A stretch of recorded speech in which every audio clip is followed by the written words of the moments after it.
She was a young woman coming from far away. She's been both a servant and a great attraction. She was like a beast, drawn, measured, and chopped, then preciously preserved in a French museum. Even in death, she was given no rest. Now she is in Paris, at the Musée de l'Homme. In case number 33, they keep her skeleton. Why is she considered a symbol? Her name is Sarah Baartman, and this is her story. Subhuman, they were near human, but they were us. Little did she know that Parisian newspapers were already announcing her imminent arrival. Little did she know that the show was to go on. Little did she know that in 18 months she would be dead. Now, treasures including a gold crown and a royal dress, which were taken from Ethiopia by the British 150 years ago, could be returned to Ethiopia by the Victoria and Albert Museum on long-term loan basis. Lisa Marie Mitzdak went to see the treasures at the centre of this row. Beautifully written manuscripts,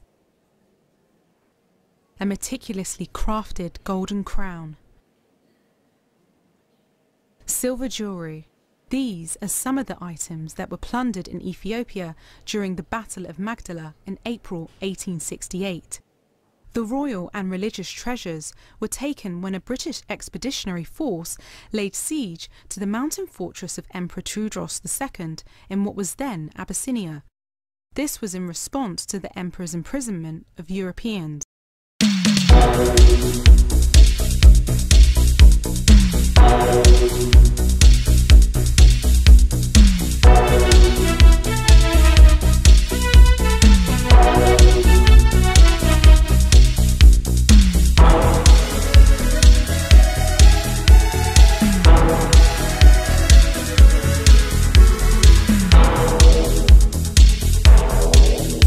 Hey guys, welcome back to my channel here. It's Lavender here, and today I'm back with the anti-capitalism video.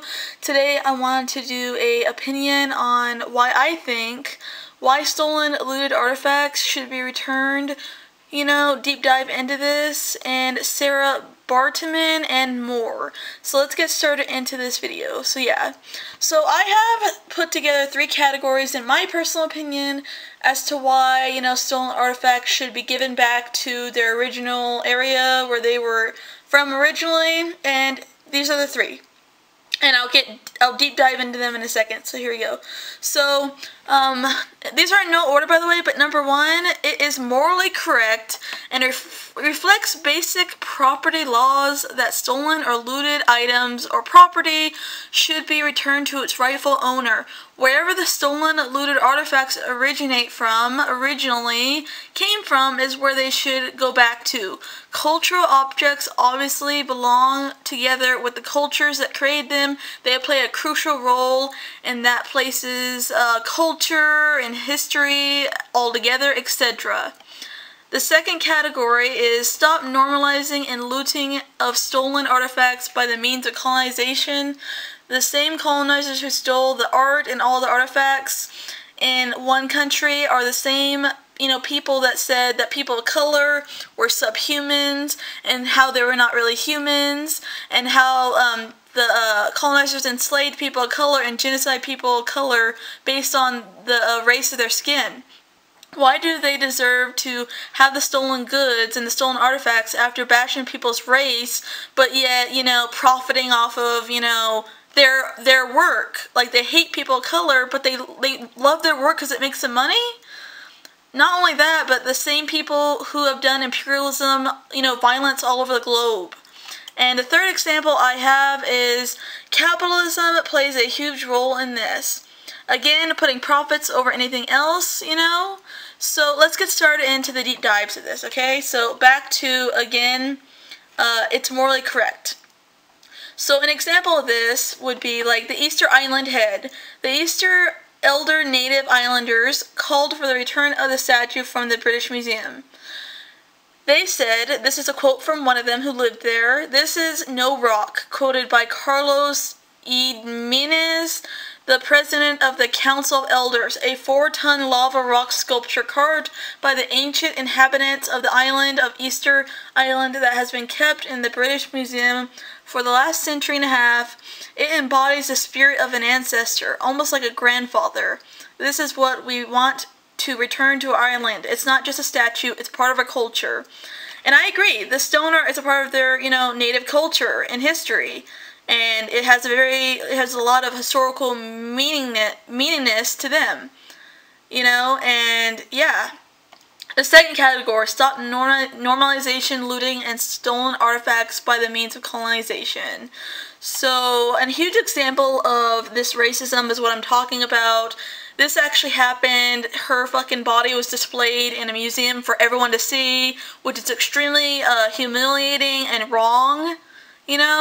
But a huge example of this racism is the Sarah Baartman, a South African, I don't know how to say that, tribe woman who due to the European objectification and racism of her buttocks was exhibited in racist freak show attractions in the 19th century Europe, where men would, basically turn her into like a slave and parade her around like a circus animal, basically, and make money off her, exploit her to no end just because she had a different body than, colonizers do. Her exhibition became more clearly entangled with scientific racism. Her existence was really quite miserable and extraordinarily poor, both mentally and physically. Sarah was literally treated like a circus animal. There is some evidence to suggest that at one point a collar was placed around her neck like an animal. For extra pay, patrons could even poke her with a stick or a finger. Her organs, genitalia, and Botox were thought to be evidence of her sexual primitivism because, again, they thought people of color were not human, they were subhuman, and intellectual equality with that of an orangutan. After her death, Godfrey St. Hallyer applied on behalf of the Museums of Historic Naturals to retain her corpse on the grounds that it was a singular specimen of humanity and therefore a special scientific interest. The application was approved, and Baartman's skeleton and body cast are displayed in the Museum of Historic Naturals. Her skull was later stolen in 1827 but returned a few months later, and later the Baartman exhibit proved to be popular, exhibit until it elicited complaints for being a racist, degrading representation of women. The skeleton was removed in 1974, and the body cast in 1976. Mansell Upham, a researcher and jurist specializing in South African colonial history, also helped spur the movement to bring Baartman's remains back to South Africa. After the victory of the African National Congress in the South African general election in 1994, President Nelson Mandela formally requested that France return the remains.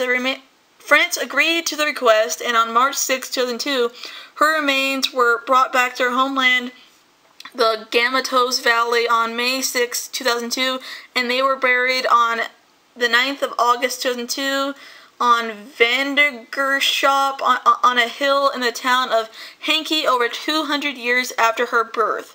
It took her that long to get back to where, where she belongs. They treated her like she was like an artifact or something that they can just make money off of. So I wanted to give her as an example, of this whole like racist colonizer example. So yeah.